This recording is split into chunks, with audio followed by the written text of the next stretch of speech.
Olá, boa noite. 19 pessoas foram presas e 7 tiveram que prestar depoimento na sede da Superintendência da Polícia Federal nesta terça-feira. A Operação Inocentes foi deflagrada nos estados do Amazonas, Pará e Rio de Janeiro com o objetivo de desarticular uma quadrilha especializada em falsificação de documentos emitidos pela Marinha do Brasil para beneficiar irregularmente aquaviários do estado. A Operação Inocentes da Polícia Federal foi deflagrada nos estados do Amazonas, Pará e Rio de Janeiro, após 7 meses de investigações. Dos 24 mandados de prisão expedidos pela Justiça, 19 foram cumpridos no Amazonas e 1 no Rio de Janeiro. 7 das 12 conduções coercitivas, que é quando a pessoa é obrigada a ir prestar depoimento, também foram executadas, uma delas no estado do Pará. De acordo com o delegado federal que conduziu as investigações, uma quadrilha especializada em falsificação de documentos cobrava de R$300 a R$1.200 para esquentar cadernetas de inscrição e registro emitidas pela Marinha do Brasil. O documento é obrigatório para trabalhadores de embarcações que fazem o transporte de cargas e passageiros. A partir daí, no meio da investigação, nós identificamos que eles falsificavam também a documentação das embarcações. Alguns aí falsificavam até certificados de conclusão do ensino médio.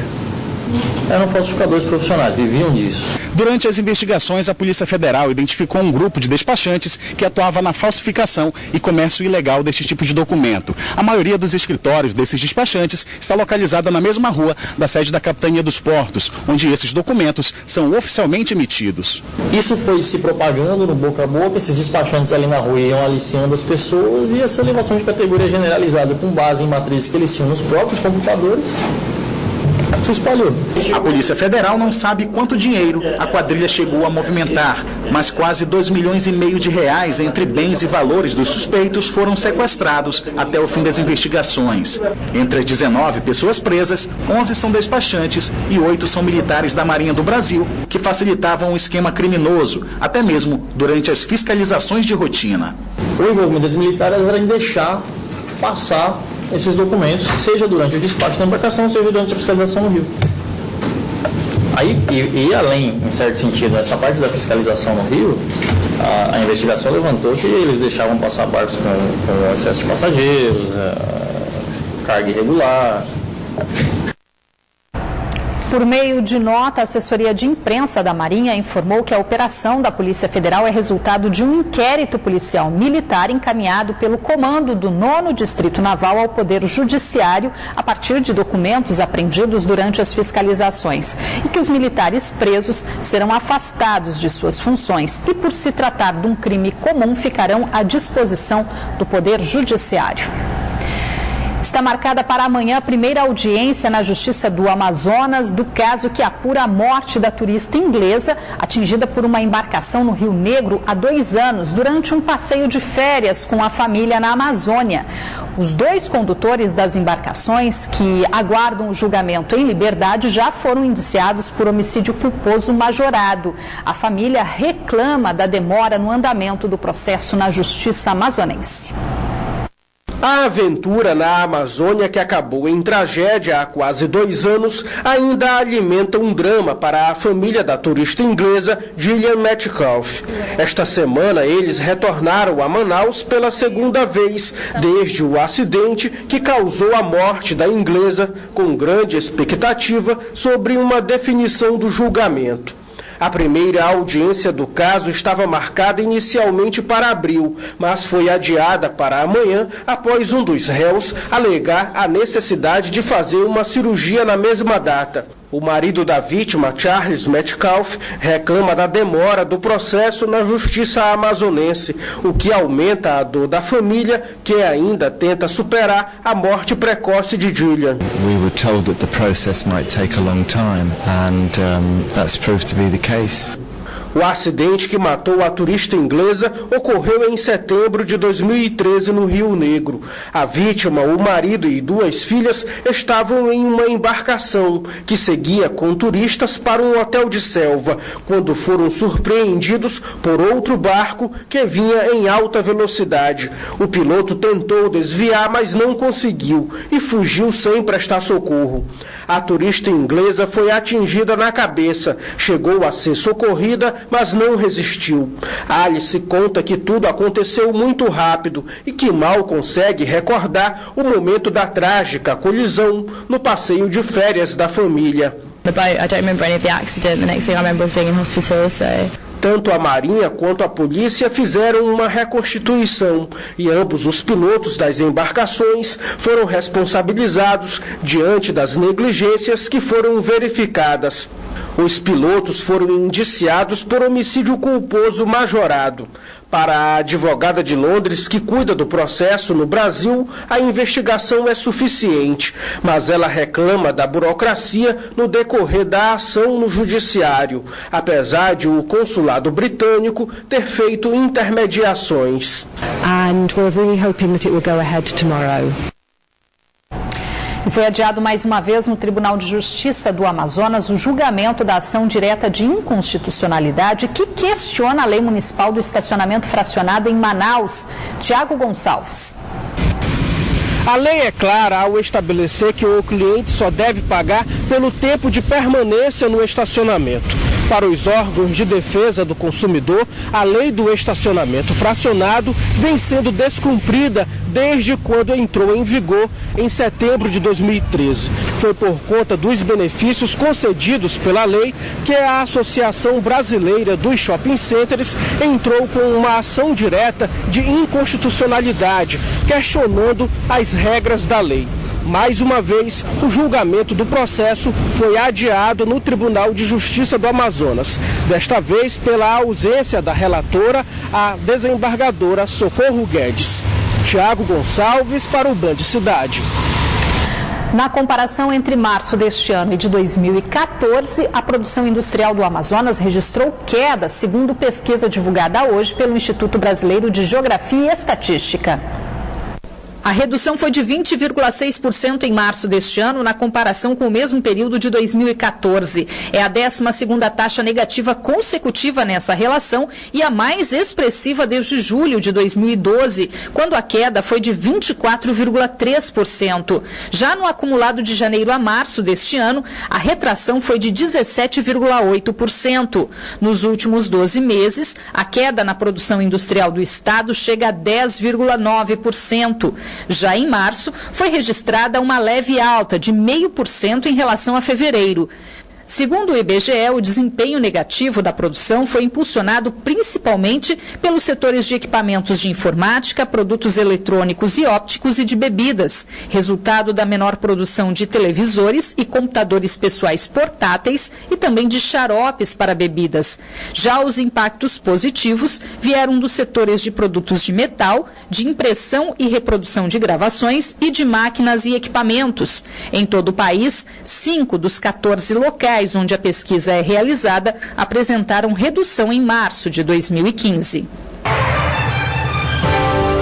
Nos primeiros 4 meses de 2015, Manaus já registrou uma queda expressiva nos casos de dengue em relação ao mesmo período do ano passado. Mesmo assim, as campanhas preventivas seguem reforçadas. A meta é manter a população sempre alerta e evitar uma nova epidemia da doença. O trabalho é preventivo e não pode parar, ainda mais durante a temporada de chuvas. Nesta terça-feira, a atuação da equipe de divisão de saúde foi ao Conjunto Aruanã, no bairro Compensa, zona oeste da capital.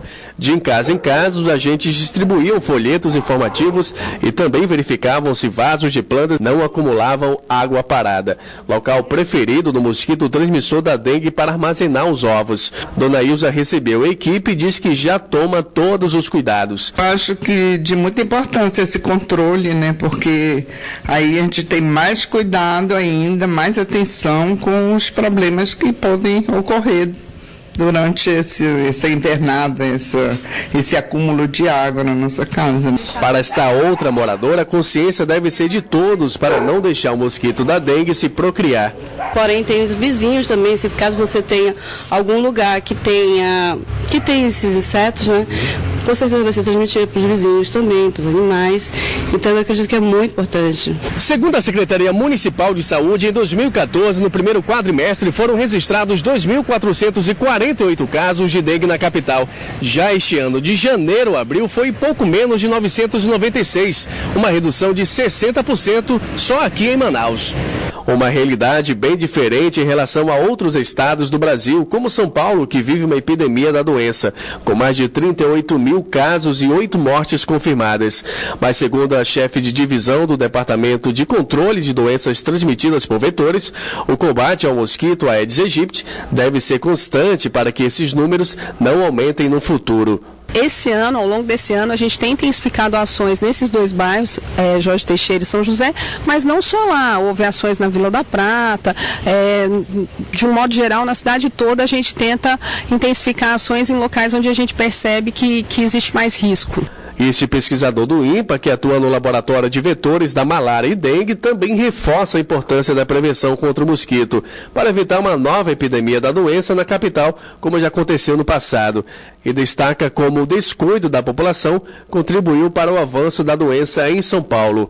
No Amazonas isso não aconteceu e então hoje nós estamos desfrutando uma situação que São Paulo, a cidade de São Paulo, está com uma epidemia e nós aqui continuamos com o nosso número baixo, apesar de tanta água que nós temos e que isso pode formar inúmeros criadouros e a gente observa que não acontece isto porque realmente os serviços estão organizados.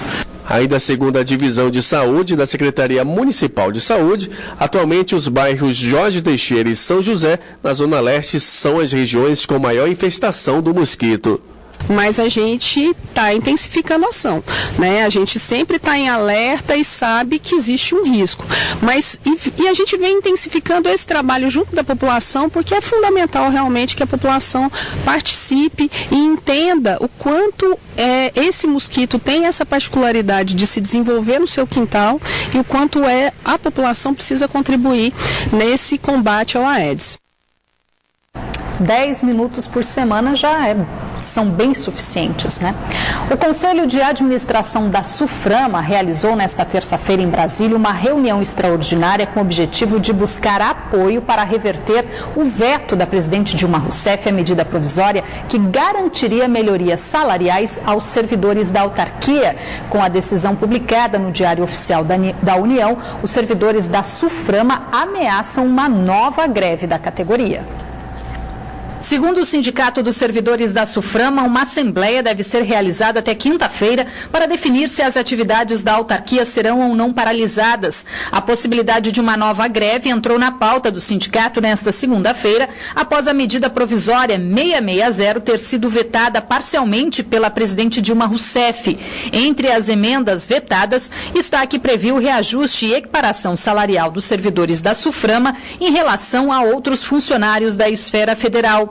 O veto ainda será analisado pelo Congresso Nacional em data a ser definida, mas o Sindiframa já se articula para embasar os parlamentares no Congresso Nacional numa tentativa de derrubar o veto e também elaborar uma resposta ao parecer presidencial.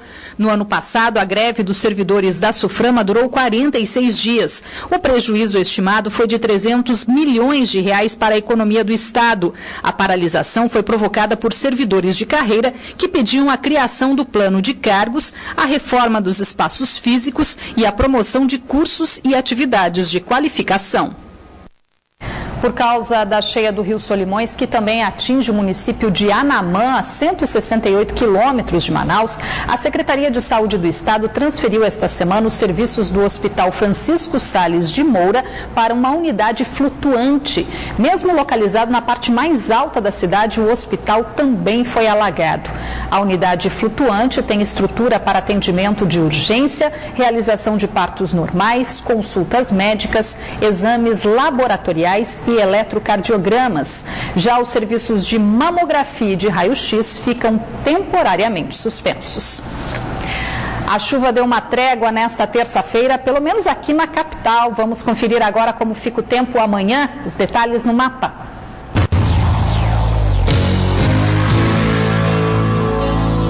Em Borba, a previsão é de muitas nuvens, com possibilidade de chuviscos. As temperaturas variam entre 23 e 30 graus. Em Coari, o tempo fica fechado, com chance de chuva fraca. Mínima de 26 e a máxima não passa dos 29 graus. Mesma previsão para a capital, onde as temperaturas devem variar entre 25 e 29 graus. A Prefeitura de Manaus inaugurou esta manhã um novo depósito que vai reduzir custos com a logística da Secretaria Municipal de Saúde. A economia deve chegar a R$1 milhão. O prédio, localizado no bairro Alvorada, na zona centro-oeste da capital, tem mais de 6 mil metros quadrados. Ao todo, são 35 salas que vão abrigar materiais patrimoniais da prefeitura e também medicamentos que antes eram armazenados em locais distintos da cidade. Havia, claro, mas não era tão adequado, não havia climatização, por exemplo, e agora haverá, e certamente esse espaço trará ganhos na qualidade do que oferecemos à cidade de Manaus. Com a estrutura centralizada, a partir de agora, a Prefeitura espera economizar ao ano mais de R$1 milhão em aluguéis. Segundo o prefeito de Manaus, essa é mais uma medida de contenção de gastos devido à situação econômica do país. Eu estou realmente fazendo uma economia de guerra, a situação brasileira pede isso, mas de qualquer maneira, em qualquer circunstância, com os números que nós temos em mãos, nós economizaríamos cerca de R$1 milhão ano, o que é mais um pouco para somar no nosso esforço fiscal para dar saúde a uma Manaus que não vai abrir mão de fazer os seus investimentos, mesmo na recessão econômica brasileira.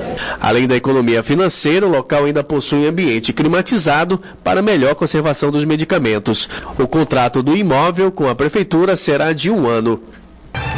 Após a polêmica sobre a final do Campeonato Amazonense, que poderia não ser realizada na Arena da Amazônia, a Fundação Vila Olímpica confirmou nesta segunda-feira uma rodada dupla no estádio no dia 20 de junho.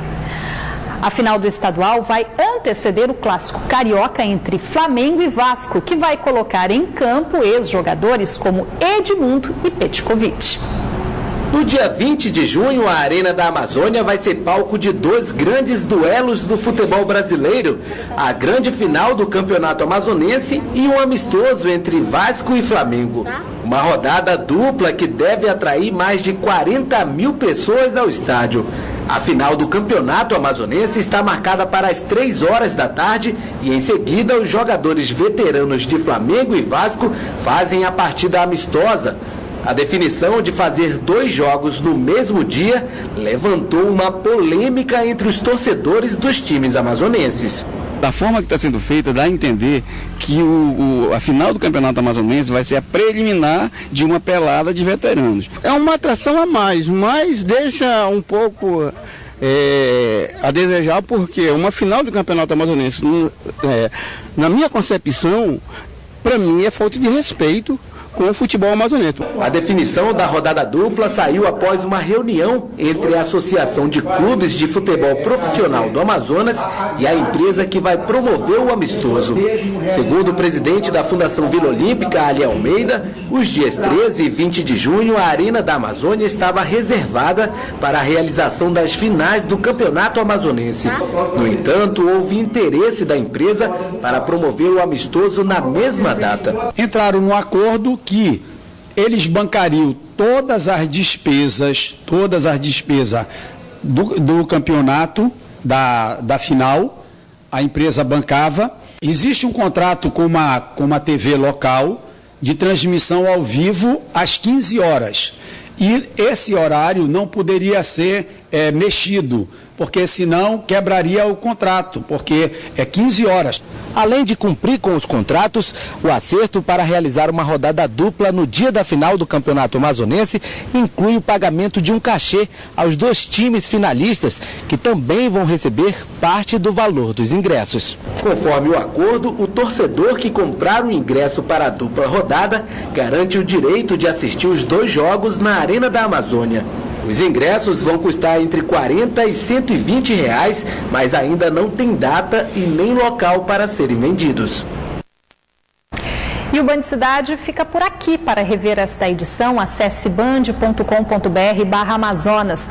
Você pode ajudar a pautar o Band Cidade, então eu convido você a enviar a sua sugestão com fotos e vídeos para o WhatsApp da nossa redação. Anote o número 992051478. E amanhã é dia de futebol aqui na Band, por isso o Band Cidade será exibido 1 hora mais cedo, 5:50 da noite. Você fica agora com as notícias do Brasil e do mundo no Jornal da Band. Uma boa noite para você. Até amanhã.